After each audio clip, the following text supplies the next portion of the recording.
Welcome to the Thin Blue Line Outdoors Podcast. This pig came bottling. Just ended up puking last night. It sucked. Whoa! Ah! We gut it, we wrap it in tinfoil, throw it over the fire. All right, everyone. It's Cody Johnson here with the Thin Blue Line Outdoors Podcast, episode 90. We've been on a roll here lately. I think this is 3 back-to-back weeks now. We had the Deer and Bear Fest recap. We had podcast 89 with Ridge Hunters, Canyon, and now we have Burt on the podcast, our newest team member. So super excited to have him on. We've tried to plan this now for a few weeks. Either stuff with my job gets in the way or stuff with his job gets in the way. So happy finally able to sit down with Burt. Again, it's been about a month coming now. I'm going to have him introduce himself a little bit. He's a fellow law enforcement. I'll let him talk about that a little bit too. And, we'll just deep dive and kind of talk about getting ready for the season. But, Burt, if you want to go ahead and introduce yourself. Yeah. So I'm Burt. I work for an agency in Central Illinois. I've been there for, 16 or so years. Still love the job, still enjoy it. I've hunted most of my life and have dived really deep into that once I got into this job and found that as my time to really escape and recenter myself. Yep. So Burt and I met actually at the Deer and Beer Classic the first year we went, so over a year ago now. And, he reached out and we were able to connect and go on a fishing trip and all that stuff. So I guess, did you just hear about us, about the team at the Deer and Beer, or did you already know about us before then? So I think the first time I actually knew about you guys, I want to say it might have been the Deer Classic, not the Deer and Beer Fest. I saw you guys at it. Didn't really talk to you guys or anything, just kind of saw it, thought it was cool. The next time I saw you guys, I talked to you guys quite a bit there at the Deer and Beer Fest last year. I went home, talked to my wife about it. I'm like, do I really have time to take on anything else? Is this something I really want to do? But in my role at work, I found myself having a lot of younger officers coming to me and asking hey, what do you do to kind of get out of this world for a little while? And it just kind of said, yep, this is probably something I should do. So I reached out, and granted, it took a little while to actually make contact because unfortunately these jobs are busy. So yeah, 100%. So I kind of want to use you as an example here. So we're very fortunate, we go to a lot of these expos and stuff, and we've had a lot of first responders and law enforcement officers reach out. And I don't know how many people say they're going to reach out and then they never do. You were the perfect example of somebody actually following up on, reaching out. And that was so kind of the process we did with Burt. And we do this with pretty much anybody who wants to join. If we don't personally know you ahead of time, is, you reach out, and the goal is I got to get to know you before you get on the team and stuff. Somebody I can, learn to trust. Well, best way to do that the way we see it is hunt and fish together. So I know I sent you that message, talked on the phone with you, like, you down to go to Lake Michigan and do some salmon fishing, and you didn't hesitate whatsoever. Nope. So something I've never done. I was looking forward to it. Yeah. So before we dive into your hunting background, I guess just all in all, if you want to talk about your experience of that fishing trip, obviously they've heard a little bit about mine, my experience if they've listened to this podcast. Just given what all you think about it, what you thought about hanging out with the guys and so forth.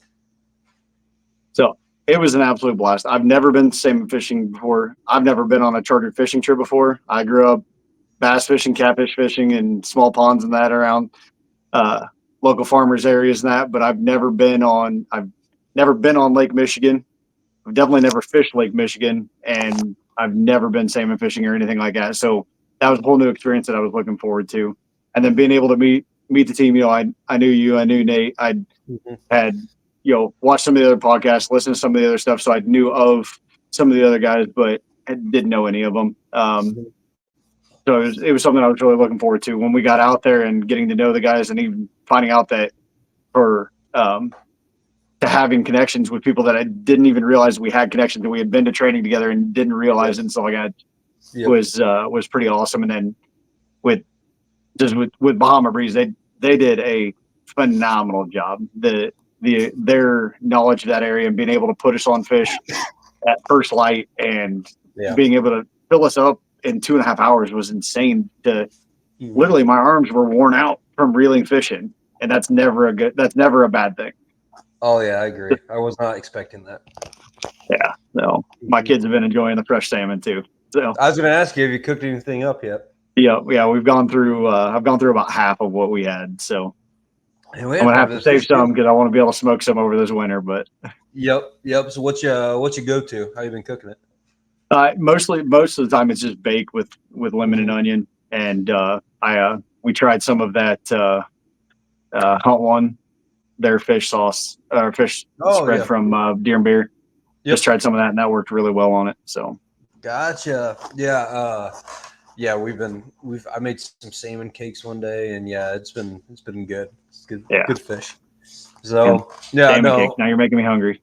Yeah, I know, man. It was a little like tough to like I had to look up the recipe and all that, but it was well worth it. I'm definitely gonna make them again.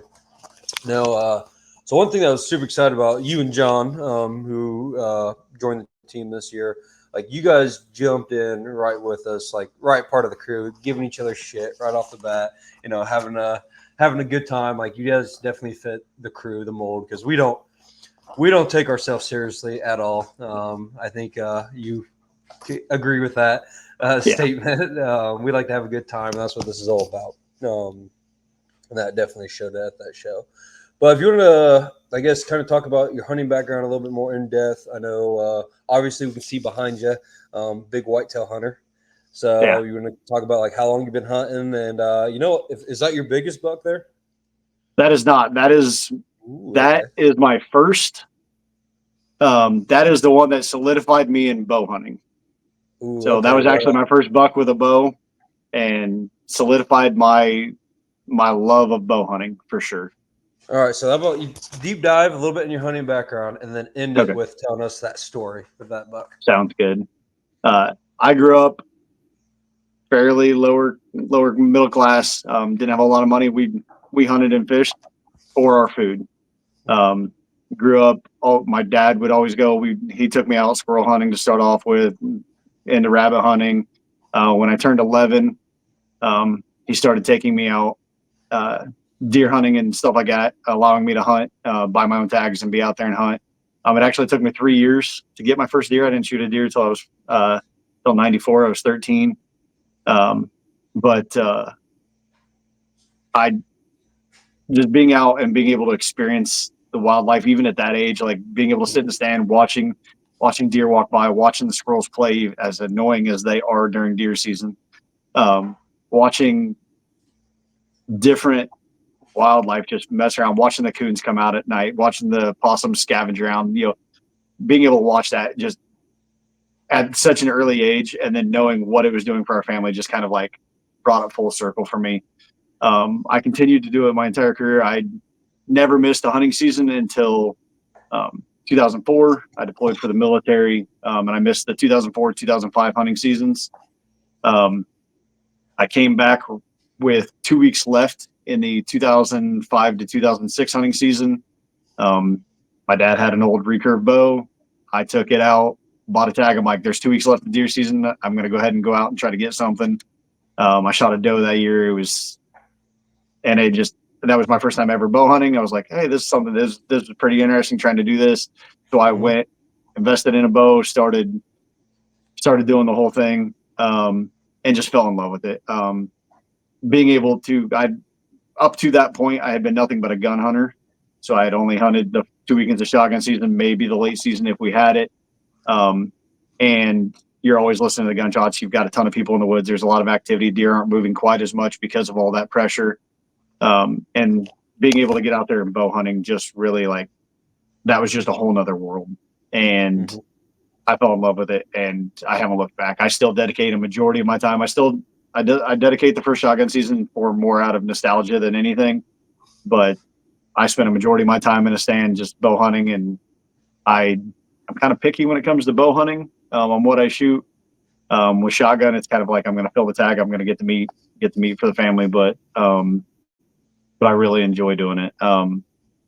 It has been something I've kind of branched out. I go duck hunting a couple times a year. I don't really spend a whole lot of time on it. I don't invest any money into it. because I invest so much into deer hunting that I think my wife would probably have a little issue if I started investing into it. But I spend a lot of time fishing too, as much as I can. Yeah. But just being outdoors is where it's always been for me. And I don't know, I've just always fell in love with it. So the deer that's behind me, I shot in 2011. I was bow hunting. It was November 11th. So it was Veterans Day 2011. And I had been out 5 days straight. I had been seeing a little bit of activity. I was hunting my favorite stand at the time. I unfortunately don't even have access to that property anymore. It got sold a couple of years ago, but I was hunting my favorite stand on that property. I had been seeing a lot of deer running around, hadn't seen anything coming close. I heard a bunch of commotion off to the north of me. Saw a doe getting dogged by a little buck. I grabbed my bleak can. I blew into that and gave a snort wheeze just to see what I could do, see if I could get them to draw my direction because they weren't coming my way at all. A couple minutes went by. I see this doe running headlong at my stand. And I see that she's got at least 3 bucks in tow behind her. I get stood up and try to get into a position, like trying to figure out where they're going to run past to where I can possibly have a shooting lane. And they turn to go up the path that I actually walk in on. And I'm going to guess that they scented me or something, because she came to a dead stop right parallel to my stand on the trail that I had been walking on. And he steps out. He's at that point, he's at like 17 yards and he's wide open. I come to full draw. And as I come to full draw, my arrow falls off my wrist and goes blank. And he looks and then he bolts. And I never get a shot. And I hurry up. I reach down. I grab my grunt tube. I hit it like 3 times and I turn my bleak can over. And I'm still standing there. And I look behind me, on top of the hill behind me. He is behind me on a ridge line. He's at 36 yards. He's standing in the middle of a briar patch that just has like a perfect like 10-inch hole through it, right over his vitals. I literally have to get up. I'm in a ladder stand and I have to stand on the seat of the ladder stand to get up into the notch of a tree to be able to actually get a shot. Yeah. I come to full draw. I end up having to hold because he moves a couple of times, and I hold for probably 30, 40 seconds. Nothing, like extremely long. Yeah. I shoot. I hear the classic thump of the arrow hitting. Know it's a good shot. Deer takes off, and I still, to this day, I can remember, like, I've shot deer before. I've shot other decent deer. He was by far the biggest I had shot at that point in my life. And I remember shaking so hard and just being so excited. I remember calling my dad and just telling him I smoked a monster. And he called my nephew, happened to be at the house with him. So he grabbed my nephew, brought him out to the farm. While I'm on the phone talking to him, I'm looking at him like he couldn't have gone very far. And on a hillside, like literally 200 yards away through the timber, I see him pop up on this hillside. And then all of a sudden he just tumbles and drops all the way down to the bottom of the hill. And I'm like, A, I don't know how he went that far. And B, holy cow, that's the one spot on this farm that I can't get a four-wheeler. So we tried to track him. He'd gone through so many briars, and I was like, let's just go to the hill where I saw him fall. We go, and he's probably 75 yards down this hill that we take a four-wheeler, drive a four-wheeler up, park it onto a tree, run the winch out as far as it can, run a cable down to the deer, winch it up as far as we can. By far one of the most interesting recoveries I've ever had to be a part of, trying not to, because at the time I'm like, man, I don't want to break the antlers. I got to make sure that I'm, not damaging the hide. Because I already know at this point, I'm like, this deer is beautiful to me. I've got to mount this thing. At that point I learned just how expensive it is too. Yeah. But unfortunately that hasn't stopped me. But no, it was, I remember that day. It was November 11th, 2011. I will never forget that day. I shot it at 8:38 in the morning. It was just one of those days that I still remember, like, it wasn't even super cold that day. It was like maybe 50 degrees. Nice bright sunny day, no clouds in the sky. It was a beautiful day. Had seen a lot of wildlife walking around in that, but it was just that adrenaline rush of taking him with a bow. Yep. having never taken another buck with a bow before, Mm-hmm. and taking him was just it. It set me into a whole nother whirlwind of I don't know. I just spend it every moment I can that I can try to get something better. I do. So It's I spend most of my buck time trophy hunting, essentially with it when it comes to bow hunting. I'll still shoot my does, but I'm picky when it comes to my bucks. nothing wrong with that. No, that's a great buck. Did you get him scored at all? I did. I don't remember offhand. I believe he's 129 gross, and I think with all the deductions, because he's got the broken brow tine and with the split G2 on one side, I think he ended up grossing or netting like 119 something. Yep. I never got him officially scored. That was just what the taxidermy told me. Yep. And he definitely looks a lot bigger than what you would think it being that, but it's still, I mean, 130 is 129, 130. That's where it is, and that's. I I'd shoot would him. never ask for anything better on him. Yeah, wouldn't even hesitate. I would shoot him. No, wouldn't even hesitate. Yeah. No, that's a solid buck. I remember when I took him to the taxidermist, he was like, "Well, I'm gonna have to order a special mount because his neck is so big that he couldn't put him on a standard mount, so he had to order an." But because he was a hoss, he weighed. I don't remember exactly how much he weighed, but he was a hoss. His neck was just massive at the time. So that's awesome. That's awesome. No, I love hearing stories like that. So that was 2011 then. Were you in law enforcement then? I was 3 years into my career. So, and I was 3 years into my career. I was a year into being married. It's a good year. It was. Yeah. So there's your hunting background. So I would say here on the team, we kind of have a mixed match set of guys, probably about 50-50, to be honest with you. We got guys like you and me who grew up hunting and then got into law enforcement. And then we got the other half that were actually adult onset hunters. So I guess if you want to kind of talk about just how, with the career in hunting, how it resets you, or whatever language you want to use when you go to the woods. Because I know we all kind of experience the same thing in the first responder field when we go to the outdoors. You just want to use your words and how you would describe that. Okay. So for me, when I spend my time in the woods, it's a spiritual time for me. I am religious. I love church. I love God. I spend a lot of time dedicating my time to that, and that's my ability to be able to connect back with nature and kind of reset my spiritual clock. When I'm out there, I try to get into my stand, 40 minutes before daylight, and not because I think that that's going to help me with my deer hunting. I do it because I love listening to the woods wake up and listening to the birds start chirping, to the squirrels start running, to the last minute coyote cackles, when they found something at the end of the night, or, the turkeys gobbling as they're coming down out of roost. I love listening to just that part of nature coming alive. And it kind of takes my brain and is like, hey, there's still a lot of good in this world. And it's in nature. It's right. It allows us to. I'm sorry, I'm getting something else. No, you're fine. You're fine. But it allows me to just kind of like reset that tone with all the stresses of the everyday life of the work style. It's nice to be able to go somewhere that I don't have to hear people. I don't have to listen to the noise of the city life or anything like that. It's just peace.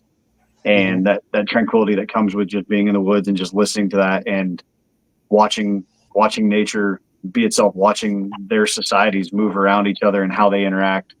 It really resets my clock on how I'm able to go back into the next day or into the next month of work or whatever that is, and allow me to just continue on with that. And not have as much stress in my life. If that makes sense.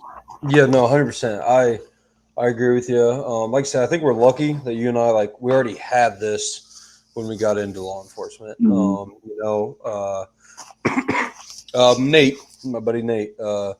So, he didn't have that. And I know his first couple years of law enforcement, man, he lived it, like, on and off duty. He'd be sending me texts when he's out on his days off. And he goes, "Hey, did you see this email? Or did you see what's going on here?" I'm like, dude, shut it off. You are at home right now. Shut it off. And I know, like, it's pretty easy for me, especially this time of year, to shut it off because I'm like, I'm thinking deer. So, the cop brain shuts off, and I'm thinking big bucks and whatever. I think we're definitely, you and I and others like us, very fortunate. We already had this, and that's why we're getting more and more people into this. So I want to be selfish here, I guess, and ask advice for you, and maybe anybody else listening to this might be in the same boat and might learn a thing or two. So you've obviously been in this career longer than I have. I'm just getting to the point now where I'm having supervisor responsibilities, and I'm having younger officers kind of ask me for advice about getting into something, shut off their brain essentially, and take a step back from law enforcement so they could find something, hunt, fish, etc. I guess, how do you maybe approach a younger officer or younger first responder, if it's not just policing, about maybe, like, what do you bring up to them about getting into the outdoors, and have you taken any of them out or anything like that?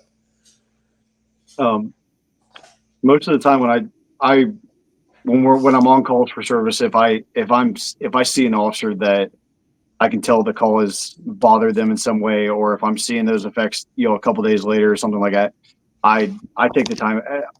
When I'm at work, I'll just literally, like, I'll be out and I'll just give them a call and be like, "Hey, where are you hanging out at right now?" I'll just go and pull up next to them, have the window side chats, and just ask. Like, I literally will just break it down and be like, "Hey, what do you do outside of work?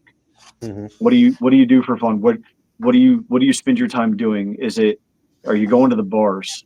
Are you spending your time researching case law? Are you spending your time, getting ready for a sporting event? Are you following a sports team? Are you doing, whatever it is?"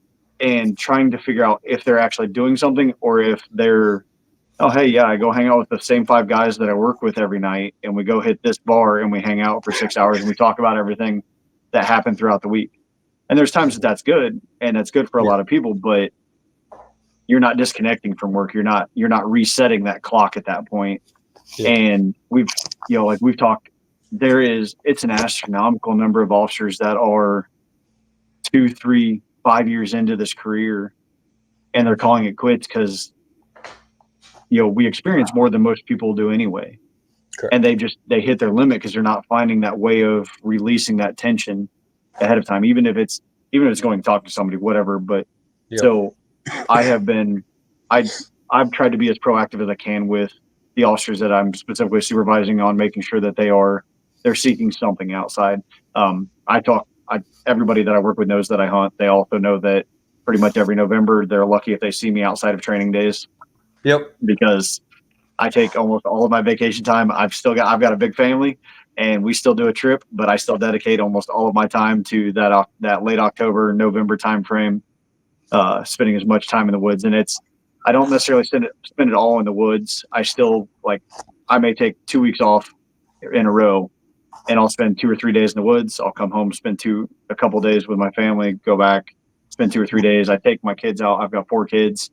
I take them out with me, and that family reconnection has really, really changed the outlook on how I love hunting. Like, I've always loved hunting. I'm always going to love hunting, but being able to see their reaction and being able to talk to them about how it is going has been big. And I try to communicate that to a lot of our younger officers, that even, like, as they're starting their families, and that they have to be able to find that work-life balance of, hey, yes, I'm at work. I'm no longer at work. Yes, for anybody in this profession, we have to do stuff outside of work to keep ourselves on board with where we should be, with having the knowledge base that we need to do this job and to be trained the way that we need to. that's just unfortunate with our job. We don't have the ability to do it while we're on the clock, so we have to do a lot of it off the clock. But being able to balance that time that we dedicate to that, along with, hey, I've got a family, I've got to spend time with that family, because it took me probably until 2019, so almost 11 years into the job, before I realized the toll it was taking on my wife, with some of the experiences I had been having and what that was doing to her and what that was doing to us. And being able to like even bring them into that fold. And so I've been taking all of the mistakes I've made, not doing all the right things. And I've been trying to make sure that the newer officers know that, to try to get them into something soon. I mean, I like golf. I suck at it. Yeah. But, I encourage people to find something, whatever it is. I encourage them to get outdoors, doing something that's non-law enforcement related. And I've got a couple of officers right now that have never been fishing before. And I just got done actually setting up a fishing pole for one of them, because I told him, I was like, don't even bother buying a fishing pole. I'm going to get you set up. We're going to go out. I'm hoping to get him out in October on a crawfish fishing trip with me. That'd be awesome. I think that's the one you told me about, I think. I've got a buddy that's taking me down there, and I'm going to try to drag along an extra one. He's never been fishing before, and going on a good crawfish fishing trip would be good for that. But best eating fish around. Yes, by far. Yeah. Well, yeah. So, but I'm just a very blunt person. So when it comes to me seeing, I'm just very direct. Like, hey, I see this, or hey, I'm not seeing you're doing this. I'm friends with most of the officers on social media, and I'll be like, hey, all you're posting is doing X, Y, and Z.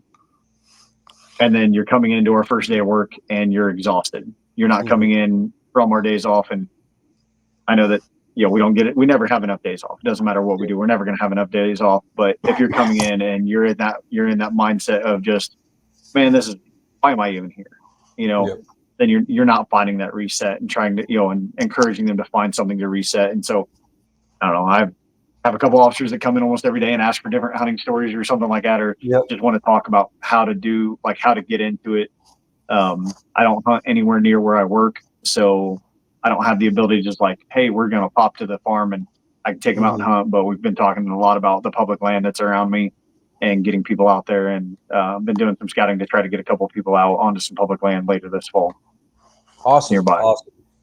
Yeah, no, like I said, I wanted to be selfish there and ask your advice on that, because I just having a conversation with one of our new guys yesterday about it. So it's interesting shifting my role a little bit at work. So and then one thing you said, and again, I like to ask everybody with kids or getting their kiddos into the outdoors, I guess, any extra advice about getting your kids in the outdoors. I know I started taking my 5-year-old. I started taking her out when she was 3, and obviously not shooting or anything, but she's just there hanging out, having a good time.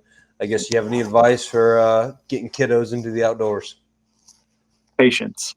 Yep. I made a rule with my kids that they had to be 5 to be able to go to a stand with me or to a blind with me or anything like that. Just purely because at that point with most of my kids, unfortunately, they're all like me. They all have ADHD. They're all wired 24/7. And getting them to be able to sit still and be quiet long enough for us to even be able to see deer, let alone harvest, was one of those things that I had to learn a lot of patience. My kids would probably tell you I don't have patience, but I feel like I have a lot of patience. But no, it's all of my kids have gone. My oldest is 12. He's actually gone hunting 2 years.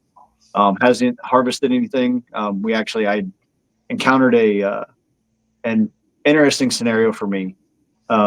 We had a doe come out, had ample opportunity for him to be able to harvest her. She actually walked out of a safe zone for him to be able to fire. And I just kind of looked at him and we had a conversation, and it was one of those, at 12 years old, I had a conversation with him about life that I haven't been able to have with most adults. And he was like, I just don't know if I'm ready to take a life. He goes, I love hunting. I love why we hunt. I love eating the meat. He goes, I love all aspects of the hunt. he's just like, I just don't know if my mind's ready for that aspect of it.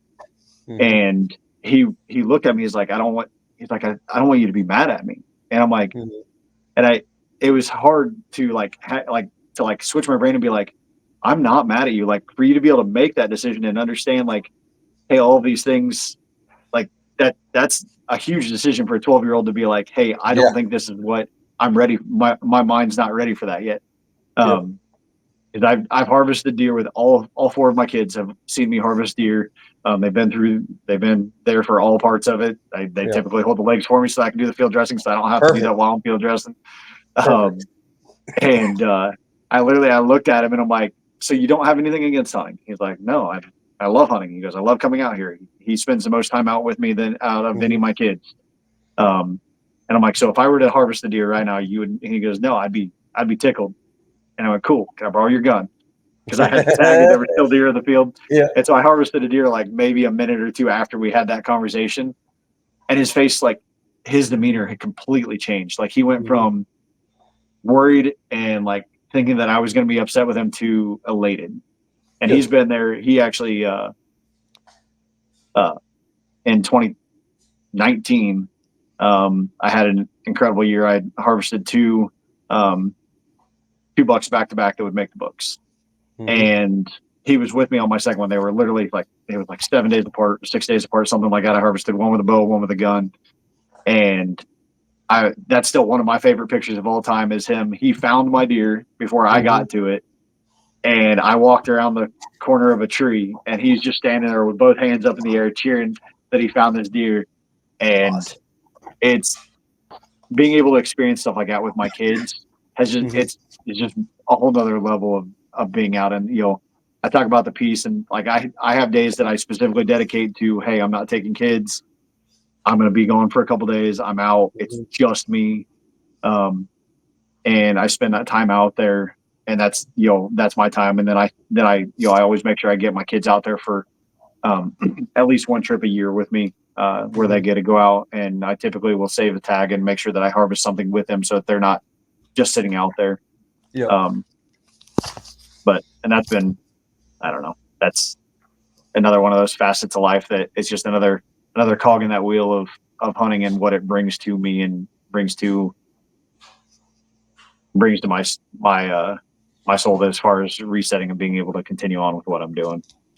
Yeah, I'm looking forward to, like I said, my kids aren't that old yet to partake that much, but I'm looking forward to. Now, question is, have you got your kids trained to drag your deer yet? Yes, my two oldest will drag with me all the time. My third child, she's going to be a handful when she gets older. There was a couple years ago, my dad had shot a deer and we were tracking it like it was 9 o'clock at night. It was well past dark. We're tracking this deer through the woods and she tripped over a log on the side of a hill and took a tumble down the hill. She's like 7 years old. Yeah. She hits the bottom of the hill and I mean, she's rolled, a good 30 yards and she literally stands up and just starts screaming that was the greatest thing ever. And she wants to come back up the hill and do it again. And she is, I can't wait to see her when she gets into the hunting woods, when she's hunting on her own. She's just going to be a handful. I can't wait to see how she goes with it. Awesome. That is great to hear. Well, before we end it, I guess, what's your plans for this year, man? You got deer season's coming up. I know we're all excited. Oh yeah. What's your plans? We had this cold snap the other day and literally I walked outside and I'm like, oh man, it's deer season. I cannot wait. I just finally got my cell cams working the other day. I run Cuddy links and my base camera took a crap on me. Worked phenomenal for a year. Don't know why, but it had snafu, took a crap on me. I was able to get it replaced, got all my cameras working. I've been getting some really nice pictures coming in. I've only got a couple that are on my list of deer that I really want to pursue this year, but the patch of farm that I have is kind of a pass through. I don't really hold a lot of deer that stay on the farm itself. I get a lot of pass throughs, but I get consistent pass throughs because we've got one of the only agricultural areas for ours. So I did do a like 3/4 acre food plot this year in the woods. I had a 1/2 acre one last year, and I loved watching deer. I didn't harvest anything off of it. I just got to watch a lot of deer come through. I went out, got it in about 2 weeks earlier this year, which I think has really helped me. It's grown a lot more than it did last year. I also expanded it by 1/4 acre, and it's straight on it's in a valley. It's on a creek. It is minimal sun.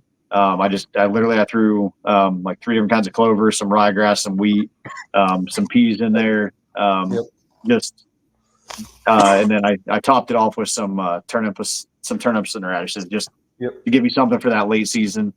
And the deer are coming through it like crazy. I cut out a bunch of trees. I left one tree sitting in the middle of it with a low hanging branch. It's been a community scrape for years, and they're already tearing it up. I'm really looking forward to hopefully harvesting something out of that plot, because it's been 3 years in the works of having that plot down there, and this year I'm seeing the best out of it that I've ever had as far as deer activity.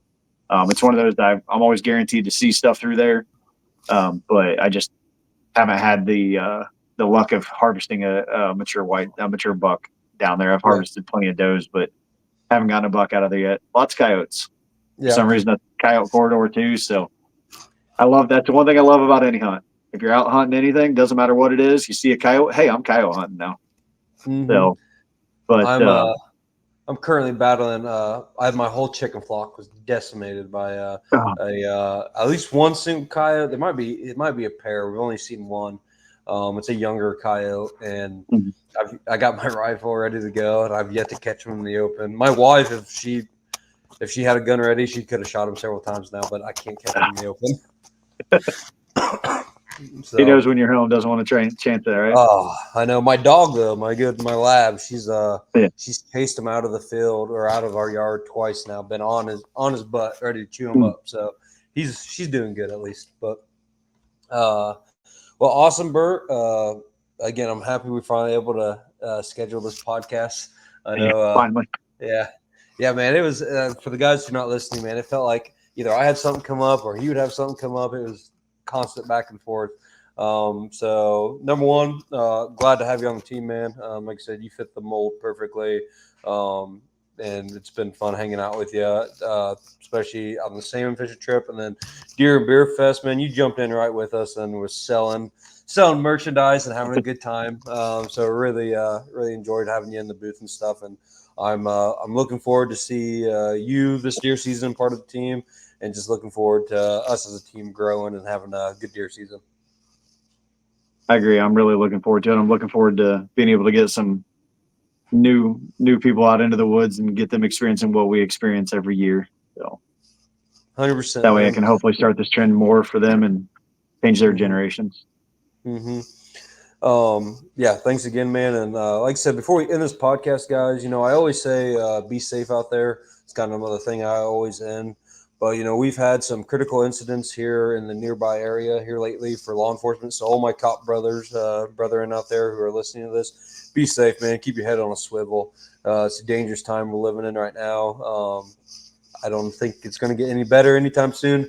Hopefully in November it does, but, don't know. So just everybody be safe out there, dude. Again, and deer season's coming, so make sure you are safe so you can go out in the woods and shoot you a deer. Thanks, guys. Like, subscribe, all that good stuff.